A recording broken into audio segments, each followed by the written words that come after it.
Yo, yo, yo, welcome to another edition of the Geeky Bros podcast. I'm your boy Tactix. Yo, it's just Darcy here. And the big geek Umar. Whoa. You came in way too hot, bro. What's going on? Yo, You guys said I'm slow, so I came rushing in this time. Slow, not quiet. Oh, man. Sorry, Darcy. I purposely interrupted you. Go on ahead, man. All I said was just Darcy. That's all my intro is. I have nothing to follow up with that. Hi, it's just Darcy, who's here on the podcast with the rest of you guys. How y'all doing? Way to start the show. I know, right? I know, right?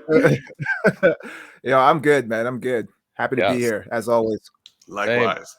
All right. So we have a rather interesting podcast for today. So let's get it started. The geeky news for today, or for this segment, is first and foremost, Venom trailer 2 dropped.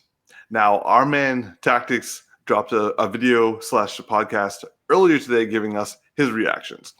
Not a podcast, just a reaction video. Just a reaction video. Yeah. Sorry. A reaction video earlier. I have not had a chance to, and now I've already watched it, so it's not going to be so much a reaction video. How about you, Darce? I've seen the trailer. I haven't seen Tactic's reaction yet, so I could react to Tactic's reaction. So while we started off with you then, Darce, what did you think of the Venom 2 trailer? Heavy meh. just meh.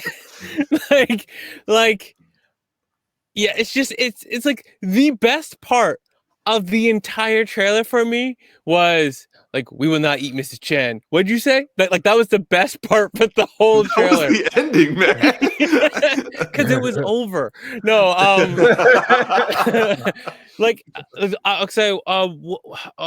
who's playing Carnage again? I'm always gonna say his name wrong. What's that? Woody Harrelson. Yeah, I know. I was, how him and another gentleman look alike, and I always want to flip their names, so I don't even want to try it. So Woody Harrelson, there's Woody Harrelson and one other actor, I always forget names, but like they often get confused, even though they're not that similar, but they're just some reason they play similar roles or something. Fair. Anyways, Woody Harrelson, I liked when I heard him narrating but then I saw him in the film, and I was just kind of like, meh. Like the whole film just doesn't really present very well, and the whole like Venom is making breakfast thing, it goes from like, I'm supposed to be like, he's like this anti-hero or whatever, but like he's supposed to be this menacing giant thing, and it felt like Casper the Ghost to me. What a comparison. Because think of like Casper. Amazing. I love that reference, bro. That's awesome. Like it brought the intimidation. Like it's not how I expected to open, and it wasn't really fully working for me, like I just wasn't really believing it. And I was like, okay, cool. Oh yeah, Chad, I like her. And that's how I felt. So that's it. So yeah, T, I know you were saying that you were kind of like underwhelmed also by the trailer. You just thought it was just okay. Anything you want to add to that now that you have actually time to marinate on it? My sentiment is still the same. I chuckled a few times, which is very weird to be doing for a Venom movie. Like I agree with Darcy there. I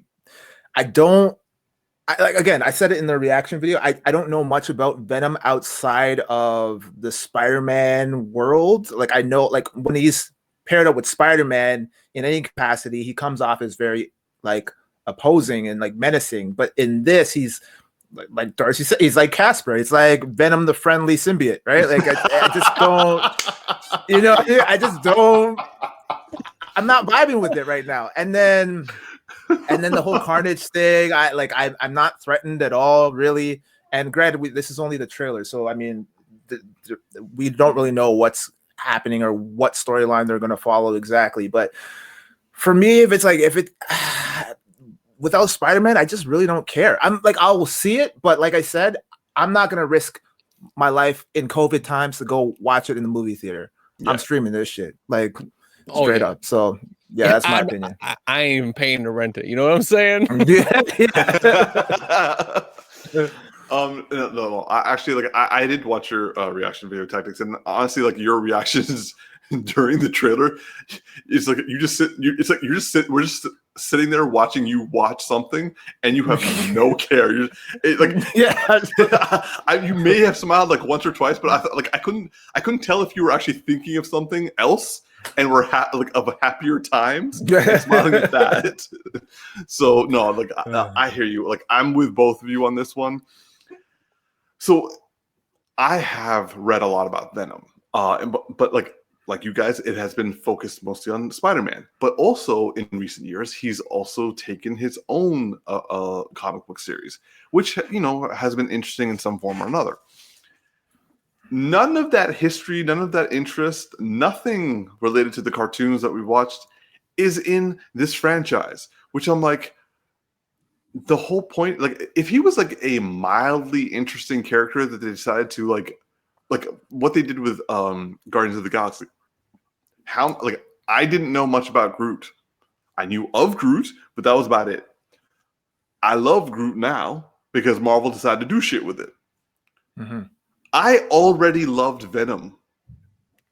I didn't need them to redo shit. And then they did it. Sony did that. And I hated the first movie. I don't think I actually enjoyed anything about the first movie. I enjoyed the Doctor because he was the most realistic character. Actually, no. The boyfriend, right? Yeah, the only really good thing about the first Venom movie, and I actually cracked up laughing so hard, was the whole like he wants to take the elevator or whatever, and then Venom's like pussy. I was like, that was like the best part. Like I heard about it in advance. I was already spoiled, and it was still actually good. That's about it. Yeah. So like for me, this trailer did absolutely nothing for me, except for me. It's being directed by Andy Serkis, who is Caesar from the Planet of the Apes. He's also Gollum. I feel bad. Yeah, me too. But at the same time, like I haven't really seen some of his movies, so I don't know how good of a director he is. Nonetheless, it looks like it's going to be a more funny type of Venom movie, probably written slightly better. Nonetheless, I don't give a shit. You know how I would have preferred this, other than the obvious of make this work with Spider-Man? Other than that, is like if you find another motivation, right? Like Eddie Brock knew somebody who was inspiring for him to be a hero, right? And so you have some motivation in his historical life, and he wants to be a hero, and the symbiote and him are clashing, and he's trying to be a hero, and a lot of the time when he's doing things, you're actually super worried he's not going to do the right thing, right? Yeah. Instead of trying to make the bad part cool, make the bad part scary. Like the hero that you're actually worried at any moment is going to become the villain. And that, I feel like we could have had a more interesting film, the first one, and carried into the second one, how you evolve that character, where it's like it is a duality battle, and you really feel like when that bad side comes out, you're worried. Instead of it being like, oh, it's cool, he's gonna bite the guy's head off and he's gonna die. You better be worried, like bad guy over here. More like he's trying to do the right thing, and he might even kill the innocent person. And that, I feel like, it's a stretch, but it's a stretch in the right direction compared to what we're getting. Yeah. Anyway, so it sounds like all three of us are kind of like meh all around. So yeah, Venom 2 we'll see you on the download slot. Anyway, moving on to another piece of news. So Marvel Phase 4 is continually releasing like content, even after like their big blowout, or I should say their Phase 4 trailer. And most recently, they've announced that the Secret Invasion series is coming out, and they've found directors. Those directors being, I can't even pronounce his name, but I'm going to give it a try. Thomas Bazooka and Ali Salem. Now, I don't know these people. And we're going to be getting a 6-episode series again, very similar to Falcon and Winter Soldier, which worries me a little bit because I kind of wish that they would have learned to increase the amount of episodes, but what can you do? However, the difference with Secret... by the way, do either of you guys know of the Secret Invasion comic book? No. You threw me off with the order. I was expecting you to go right into Master of the Universe because that's what's in the show notes. And then all of a sudden you're like, talk about Secret Invasion. I'm like, wait, what? Where are we? The Master of the Universe is coming up next. I just thought that I would do... Spoiler, even to us, because we haven't talked about it yet, so we don't even know. Just a quick for all our listeners and also for you guys. Secret Invasion was a comic book storyline that came out. I want to say 2010, maybe 2000, maybe earlier, early 2000s. 2008 to 2009. I'm Googling it because I don't know what we're talking about. I was close. I was hella close. Okay, nonetheless. Am I the only one not using Google right now? What the fuck? Don't worry about it. So what this story is that the Skrulls have infiltrated Earth. Oh, I'm a little bit familiar with that from one of the animated shows. Yeah, and not only have they infiltrated the Earth, they've infiltrated every level, including the superhero and supervillain community. And the Skrulls are genetically engineered that they have mimicked the powers of the person they've replaced. And so what the Marvel MCU show is going to focus with Samuel L. Jackson's Nick Fury coming back. He will be the main role. And he is going to be finding all the Skrulls, I'm assuming. They also get the guy Talos coming back from Captain Marvel and also Spider-Man Far From Home. It's going to be a 6-episode series. They're adapting the comic book. I don't know how they're going to do that. Because that comic book, well, hopefully it's good. Nonetheless,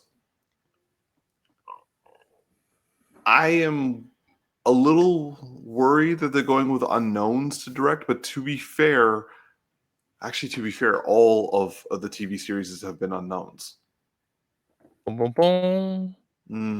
It's not like Kevin Feige has a bad track record with any of his decisions. Yeah, I'm gonna agree with that one. Okay. Yeah, like we've had some weaker films in the earlier days, not so much in the recent days. Technically speaking, Captain Marvel is like phase 1 level, but it was in phase 3. Yeah. And I'm not saying it's all perfect. I'm just saying it. Like the general thread has been pretty strong as a while, right? You know, things turned around since Ragnarok. Yeah. T, I want to ask, based off the description I just gave you right now. What are you excited for this storyline, or are you just like meh? Yeah, I don't care. I don't know. I thought I had you for the secret, like by describing what the secret invasion was. Okay. Nah. Like, what does that mean? Like, does it mean like Robert Downey Jr. could potentially come back and return as Iron Man along with Captain America and all those other guys? Oh shit! Actually. Well, I doubt they're going to do that, but like they could. So because in the animated show that I watch, I didn't read the comics, obviously. They basically like when they revealed it, it's like I don't remember which characters exactly, but I feel like Captain America was one of them, and a few other ones where they were completely for a long period of time were a Skrull and not the actual real like version, and so. You could actually bring back characters if they had been a Skrull for a period of time up to the point of Endgame, and then Sharon could be a Skrull. That really would explain why her character was sucked so much in Falcon and Winter Soldier, or Black Widow. Yeah, and yeah, so she's technically not dead. Like the Skrull version of her is dead. Though a lot of people's running theory though is that. The version of her that dies is actually the blonde girl that we're seeing in the trailers. I don't know anything about her, but that like they swapped at some point in Infinity War. But anyways, like between Infinity War and Endgame. But regardless, to the point of the Skrull thing, though, you could bring back those characters if you basically said that they were that person for a period of time, and you showed at what point they switched, and then that person actually is somewhere else the whole time. And you have to explain, obviously, that storyline too, why they're there, or are they captive? Is it willing? Was it a plan? Blah, blah, blah, blah. But you could do that. Yeah. Also, I'm interested in how they're going to turn this, because Skrulls were always evil in the comic books and in the cartoons. And the fact that like the MCU turned it around and was like, no, they're like refugees. So they're refugees who we were helping who are now invading us? Yeah. It's interesting because I forget in Captain Marvel, because yes, it was a forgettable film for the most part. Is that was there two different factions within the Skrulls? Like the good? No, they're all. We didn't really see that. We just saw like the Skrulls who were facing the Kree, and then the refugees. They could do two different factions, right? Like there's the goods and the bad. Different. They made mention of it. Did they? They made mention of it because there was a group. There was a group that were good, and then they were talking about other evil Skrulls, because I forget who pointed it out, but they were like, I thought Skrulls were evil, and it's just like not all of us are like that, or something like that. I felt something to that effect. So if that's the case, then you would have the invasion from the evil ones, and then you would have Nick Fury planting specific Skrulls in specific places because it's smart strategically for him to mimic other people but have like his own agents doing work for him. So I actually think that's the most plausible theory right now. All right. Well, I'm definitely more excited now.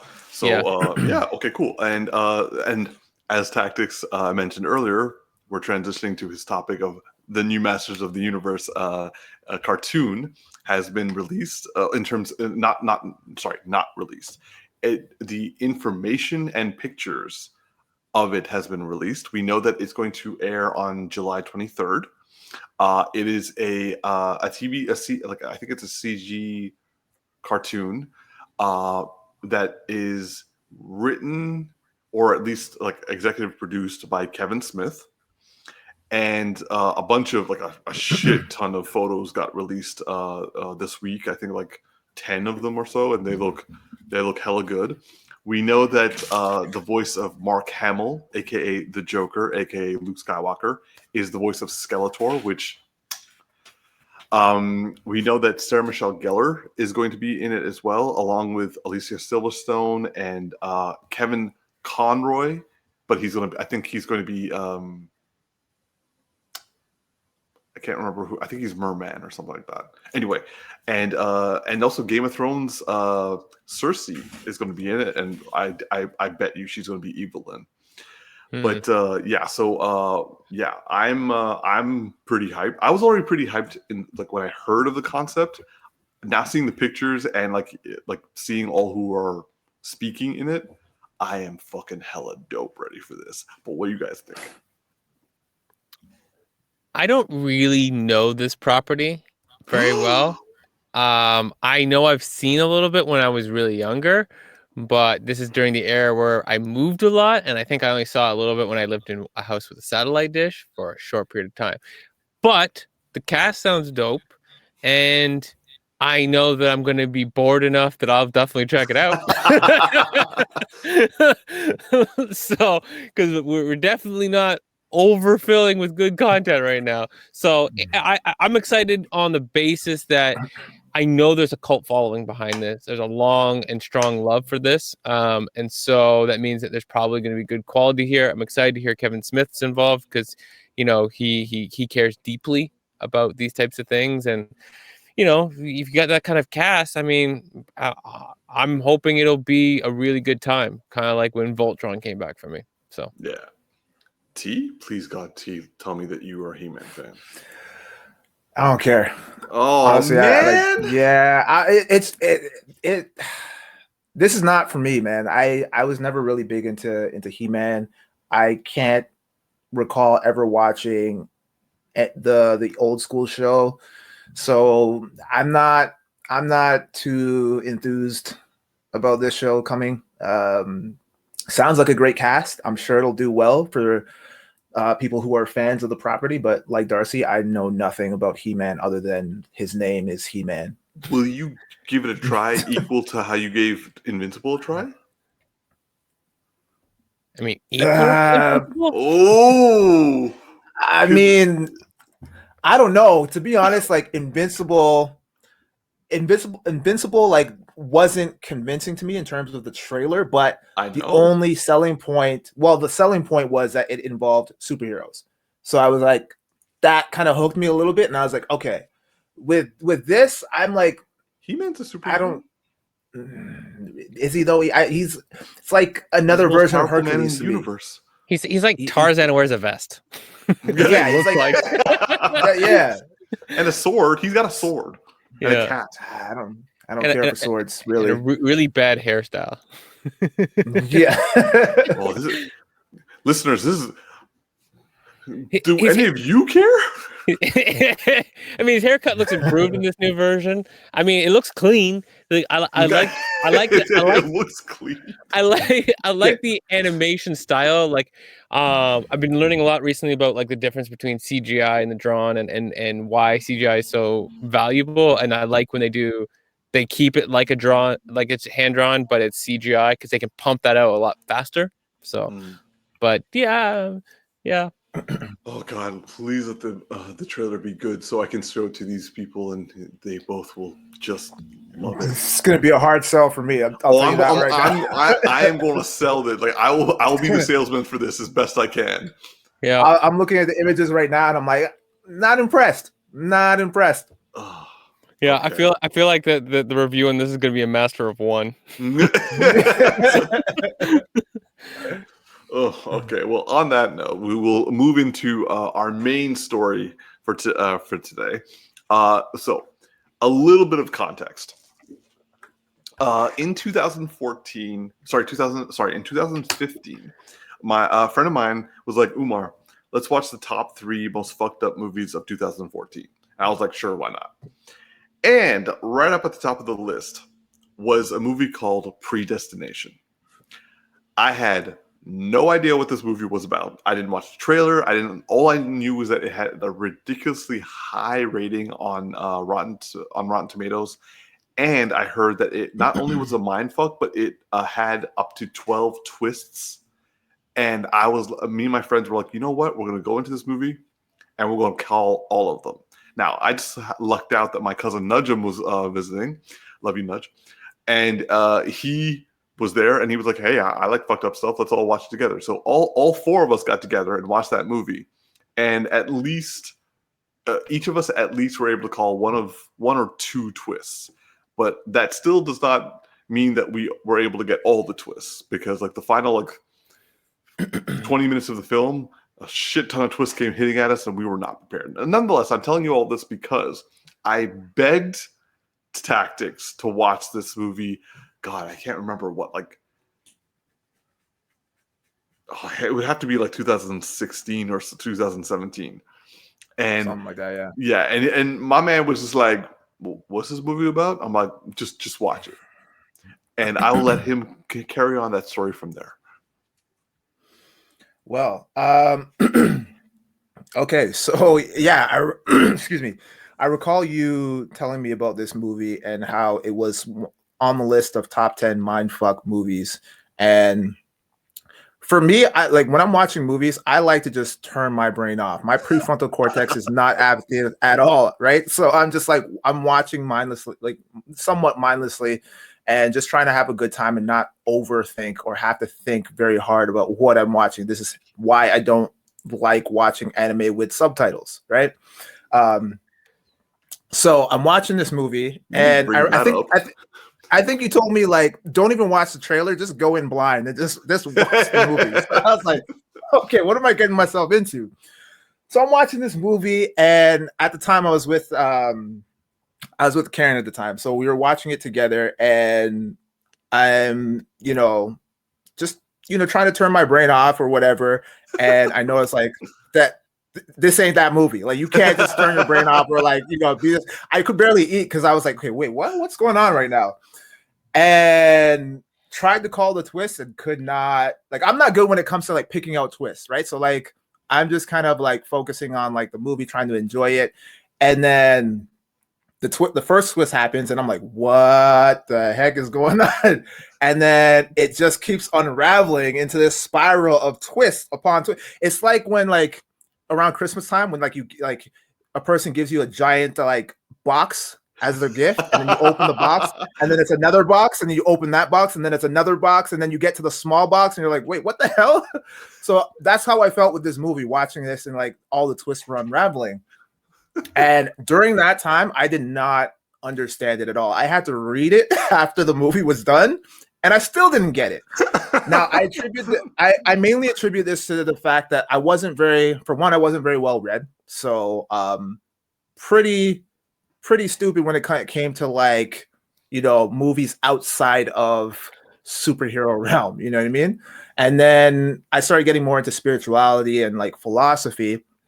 And last weekend, ever since my current girlfriend right now, ever since we started dating, I kept telling her about this movie, like Predestination. We got to watch it, Predestination. And we kept waiting for it to come out on Netflix or on Prime, and it never came out. And so finally, we're sifting through Netflix this weekend or last weekend, and Predestination's on. And she's like, "Oh, look, babe, it's there." So I'm like, "All right, we definitely got to check it out now." And I'd only seen it once before, so I was kind of curious to see like how, like, if I could spot all the shit that I missed, and I missed a lot of shit, right? And watching this, I got a much deeper perspective of the movie, given what I know now about like spirituality and about philosophy. And it went from being one of the most confusing and frustrating movies I've ever seen in my life to being probably in one of my top 10 favorite movies of all time. Oh shit. Yeah, like I said that shit live on the podcast today, May 14th. Yeah, top 10. Like I love this movie. I love what? Yeah, I put it up there, man. Top 10, maybe not top 5, but definitely in my top 10 movies, and mainly because of all the symbolism that it represents, all the undertones that I missed upon the first time I watched it, and it just resonated with me. And like based off of my interpretation of it, I could be way off base, but this is just how the movie made me feel after I watched it. And me and my girl had a long discussion about it afterwards, and it led to some really deep conversations about like life and death, and like the meaning of life, and like what happens to your like your spirit after you die. Like it got real deep. Just from this movie. Yeah, just from this movie. Like we can go into that a little bit later, but that was my overall opinion of the movie. I ended up liking it for, the twist within a twist within a twist, as well as the storytelling, man. Like the dialogue. It's like there's not a lot of action in the movie, and you know me, I'm an action buff. I love movies that have like high octane like action in it. Like that's why I love the Fast and Furious movies, right? You could turn your brain off and just watch with minimal thought, right? But with this one, you have to pay close attention and listen to the dialogue and listen to what the interaction between the characters. And that's what I really love, because it really pulled me into the story. Maybe because I knew what to expect the second time around, so I was more invested in the story. But as I'm watching this, I'm like, I can't believe how much I missed, and like how little I appreciated the movie for what it is and what it's laying out when I watched it the first time. So yeah, I mean, I can go on and on, but I'll let Darcy, I'll throw it to Darcy, considering that he watched it the most recently. So all right, so just a little bit of context for listeners. I watched it in 2015 and have not watched it since, but I remember it pretty well. Tactix has watched it twice, once around 2016 and one apparently this past weekend. Darcy watched it when I'll actually let Darcy speak. Darcy, when did you watch it recently? Earlier this week, I forget what day. Okay. But here's the funny thing. I don't ever remember watching this film before, but I figured out how half of this movie was going to go in the first couple minutes. That's bullshit. Yeah, I knew right away something was up. And there's something in me that's like, that is like when I see like time-based movies, right? Like I pick up on certain clues because I've seen them before. So right at the very beginning of the film, right there in like that boiler room, right? And you see somebody run behind, And then one quick question.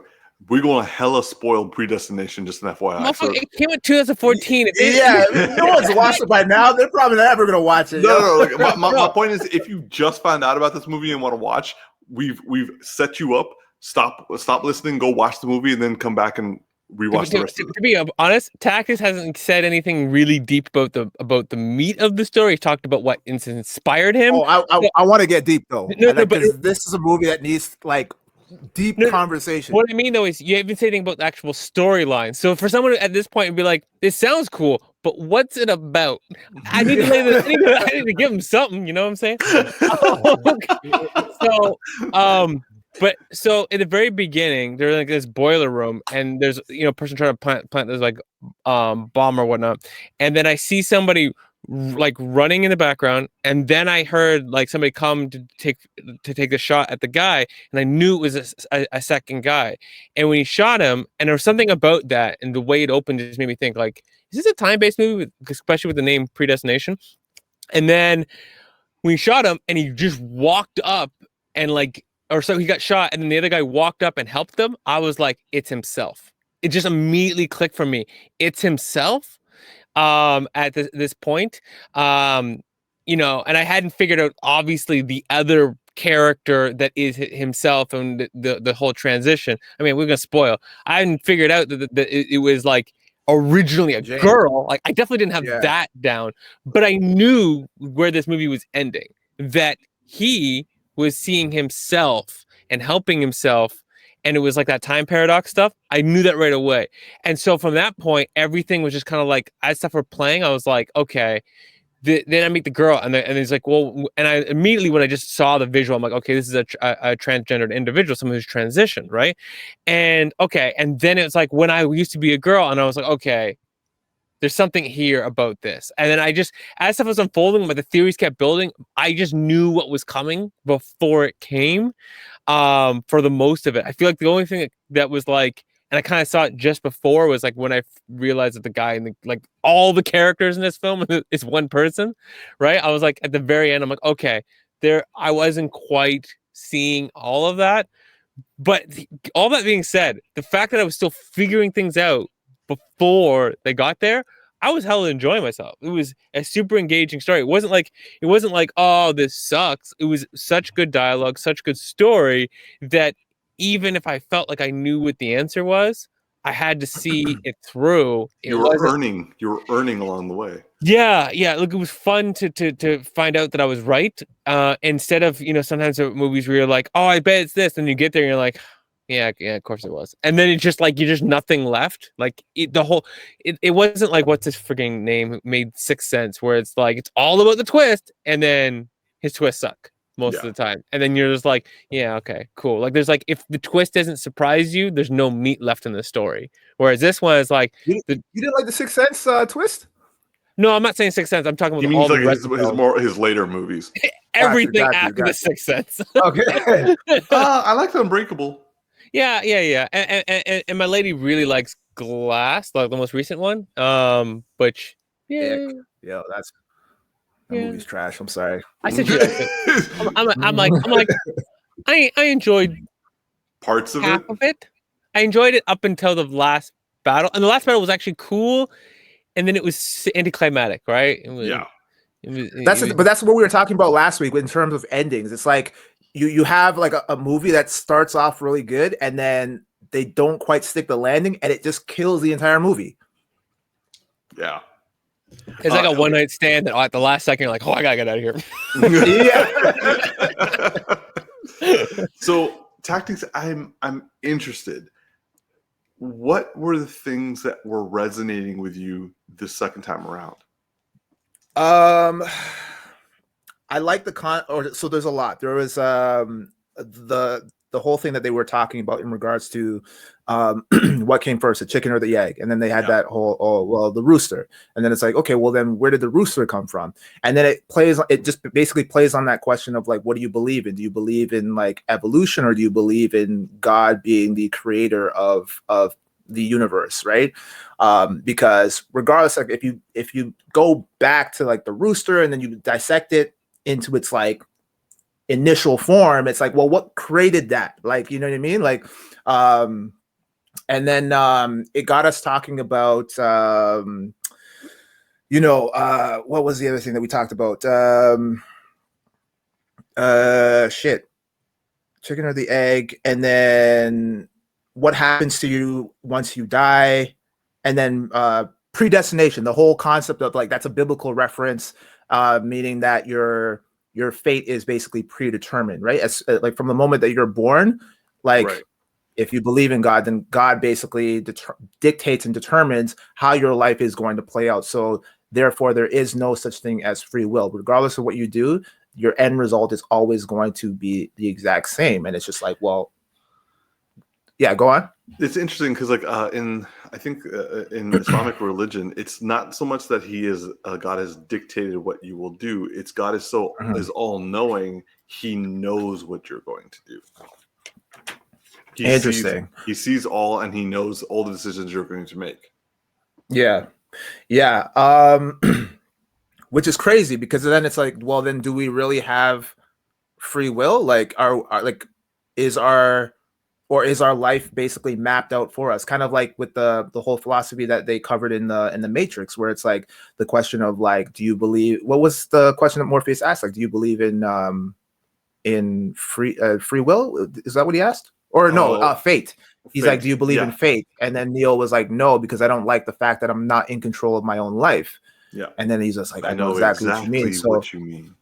yeah, so I like that aspect. And then they touched on the whole thing of like love versus purpose. And then we see that transition in terms of like when Jane starts, she's very unsure of herself. She doesn't quite understand how life works and how like intimacy works, right? Like she's curious about love but doesn't quite understand it. It's very foreign to her, and so she's then choosing purpose. Like she's a logical individual, right? So she chooses purpose, but then she becomes discredited because of her biological makeup, and so she ends up losing out on that purpose and then gets bitter until she finds love when she meets her, spoiler alert, when she meets her male self, and then experiences love for the first time and is all hopeful and everything. And then her male self leaves,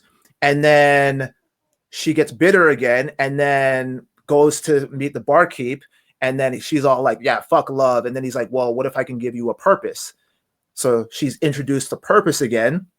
And then she goes into that whole process, and it's just a cyclical pattern because then she eventually will become, she'll become the fizzle bomber, or the bartender, and then that'll give her purpose again, or that'll lead to love, because at the end he says, I miss you dearly. So it's like now he's motivated by love, and it's just this concept of like this back and forth between what drives you in life. Is it love or is it purpose, or can you have both? And it just kind of, I started thinking about that and playing on that aspect of like, can you really have love and purpose, and like what happens if you do have both? And it's like this, it's crazy, man. We started going down this rabbit hole of all this shit, and then he said one line. So when the barkeep meets the fizzle bomber, he starts talking about how it's all one big crazy loop, and he's going off on his tangent or whatever. And then the barkeep threatens to shoot the fizzle bomber, and he's just like, you can't.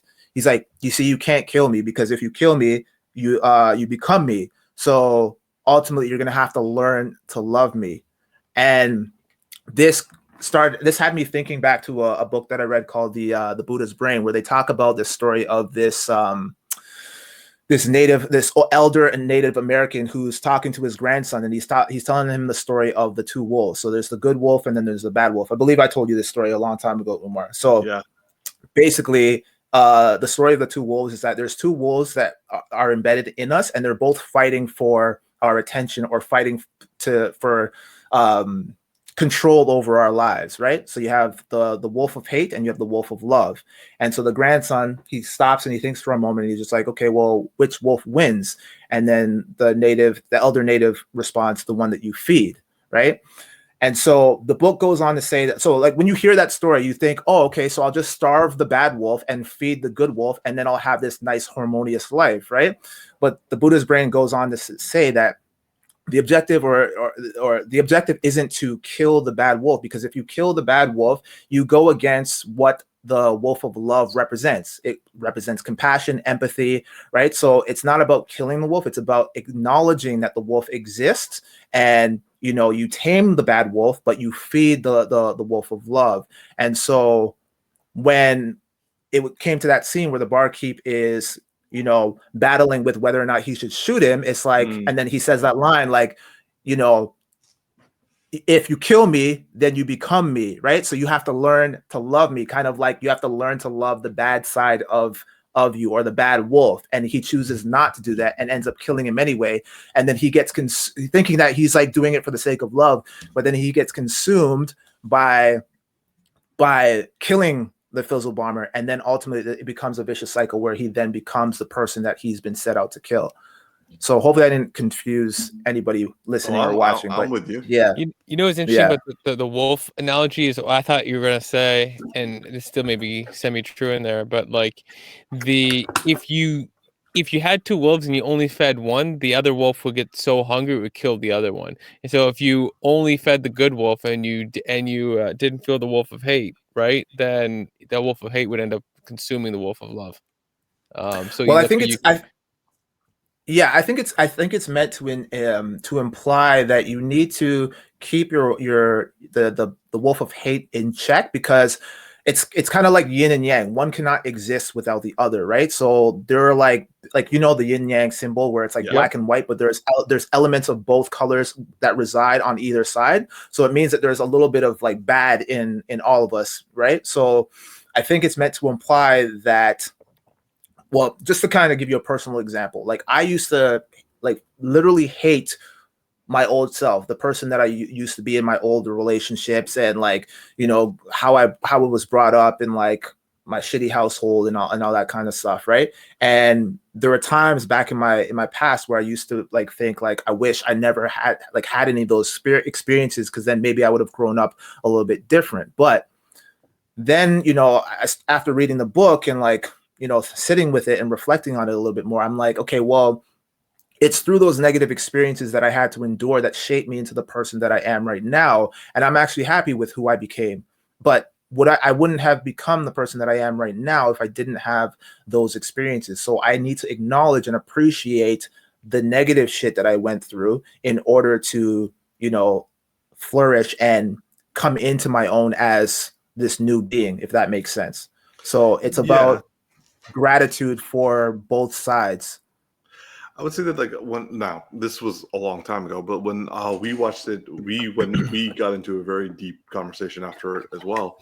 And one of the things I asked was because we were identifying the fact that he was himself throughout, like he was the paradox. He and she were both the paradox. So there's a question in psychology where it's like, if you could talk to your younger self, what would you say or do with your younger self? And that it can be any age. You're the one who supplies the age, and you supply how you feel towards that age.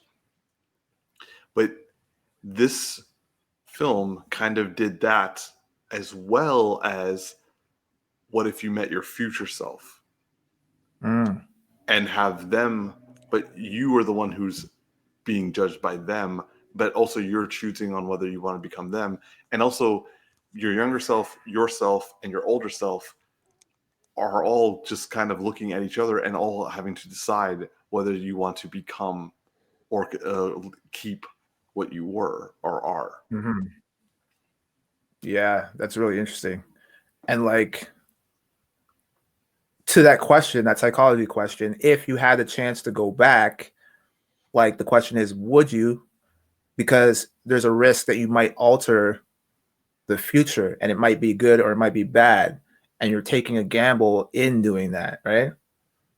Because we know where we came from. The question is always like, would you go back and like, what would you say to them? What would you do to them? All that sort of stuff. But let me ask both of you: if you actually found a future version of yourself, and it's something that you not only didn't anticipate, you actually don't like, but A future? a future version, but they love who they are. What would Fuck. you do?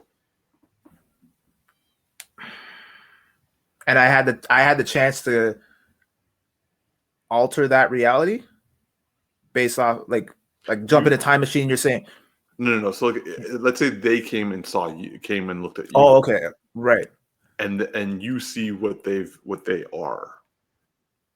But unless he told me how I got there, I wouldn't know what to do to change that. I mean, like, because then I guess it plays on that whole notion of like, do you believe in fate or do you believe that your life is mapped out for you, right? Because it's like, what if like me knowing this knowledge, now I'm like, okay, I'm never going to become like that. But then inadvertently, I end up becoming that because of the fact that I'm trying to avoid all these things that I originally would have done had I not known about that information. And does that make sense? Yeah, and that's exactly what happened in the Yeah, movie. right. So it's like, yeah, I don't know, man. How about you, Darce? I have two answers, or Ooh. like it's like a fork in the road kind of a thing. Oh, sorry. I thought you meant like a fork. I'm like, you have 4 answers? Yeah, I have a fork. No. So if the version of me is bad in a way, like it loves itself, but has done things that I disagree with, right? Like, then I would alter it, right? Like if it was like I became a killer, and but yet love myself, right? But assuming that that's not like something obvious. Let's not go to that extreme. Yeah. Like I would say, like you become something that you yourself didn't foresee happening, and also you don't like. Like let's say in this situation, you become a successful businessman, but you like screw over everyone you know, sort of thing. Like, so, like things on that level. I see. I would, if it was that specific scenario, I would alter it. Because You mean you would try to alter it? Yes. Because of the basis of that it's not love, it's hubris. But the more likely scenario would be the reverse. I want to be a successful businessman, and then I see a version of myself that ends up settling down with something lesser than my goals and desires, and that version loves itself. In that scenario, I would accept it because it's not based in hubris. It's based in actual like humility, and so then there's something wise in there that I have not yet overcome myself, right? And that's given the nature of who I am right now. What if it's something that you've never conceived of, but currently don't respect, but it's not actually considered evil?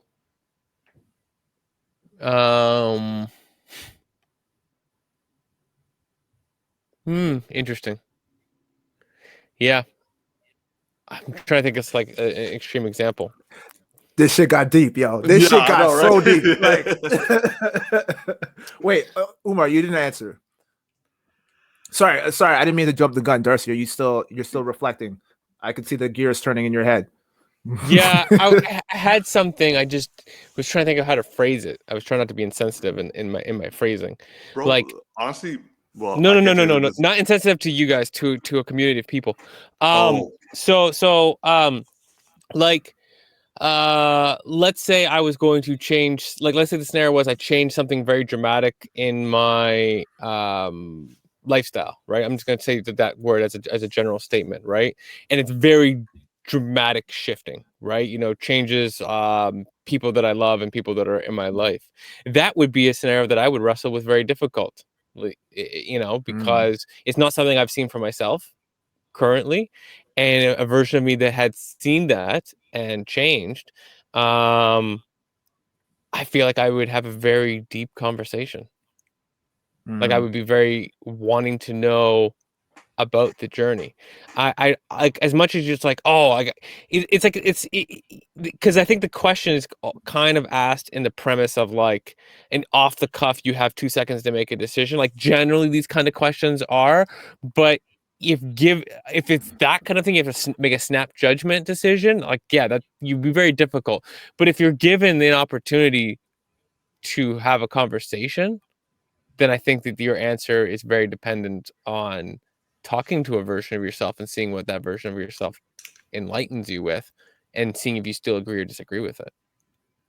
So I struggle with the answer on that. If it's something that's, like you said, it's not something that harms anybody, but maybe it harms all the people that I love, but not through direct action, but through something that is only solely for myself. And it plays up the quote from the movie, "It's never too late to be the person you would have become." Yeah. Yeah. Umar, same question. So I would say that if I were meeting my younger self, I very much am similar to you, Tactix, where I was not a fan of who I was growing up. And in many ways, who I am now is trying to not become that again. So there would be severe judgment towards the child. Now the child would look at me, and I would actually be interested to see what the child would say about me. Whether they would be disappointed, whether they would be impressed, whether they would be happy. That would be something I would be interested in hearing, but I don't think it would necessarily change me.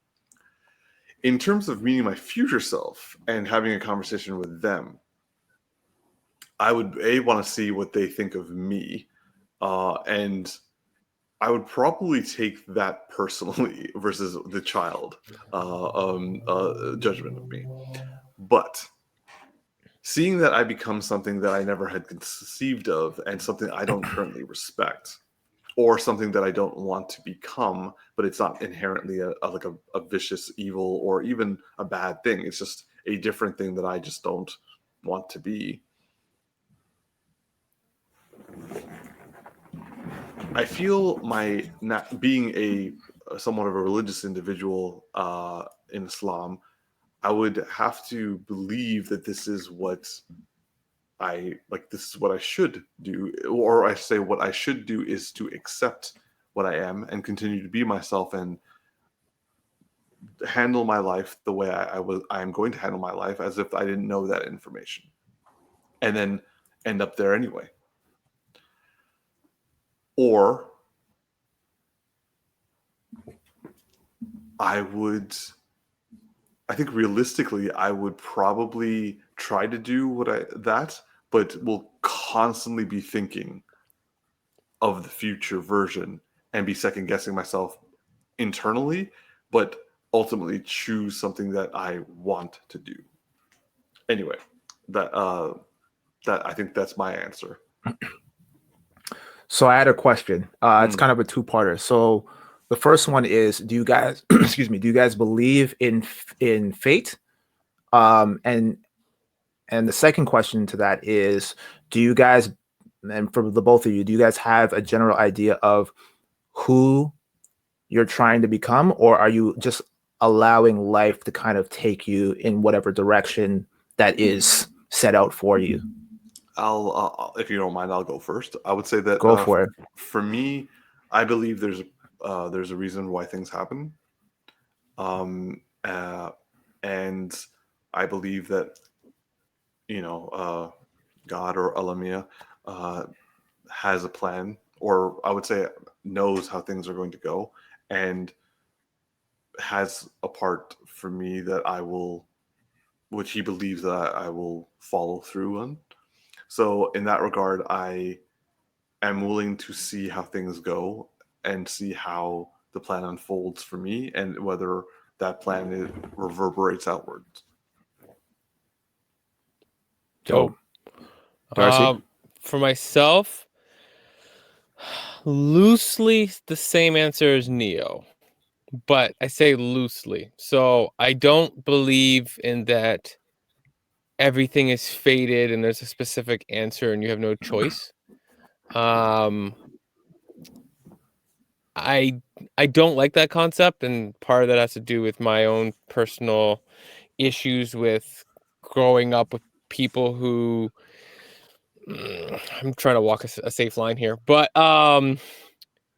look at certain think like I grew up with certain people in a certain faith where they, you know, look at everything as like everything's gonna be handed to them, and I just have an issue with it.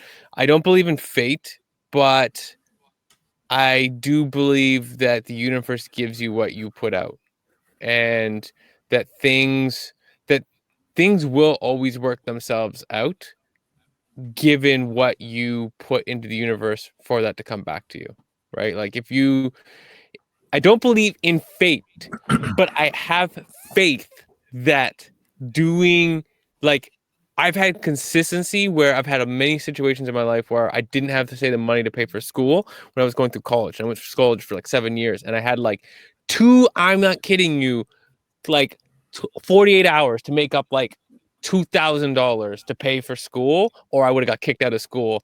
And I got the money together when there was no money in sight, kind of a deal. And I had faith that it was going to work out, right? But I don't believe that like there's an end state in which is like already determined for me. And if there is, I don't care, because I want to have power in my own destiny, right? In my own choices. I forget what the second half of the question was. I think you answered it. I think it was just a I was matter going to of say, like, I think you answered it. Cool. I feel like it was two parts, and I just couldn't remember what the other one was. How about you, T? I'm kind of on the same boat as Darcy. I think back to Men in Black 3, oddly enough. There's a scene in the movie where they're talking about multiple universes or multiple scenarios in which like your choices in life dictate the overall outcome of what's going to happen to you. And there's multiple timelines, and like all of them are technically correct, and it's a matter of choice. Right.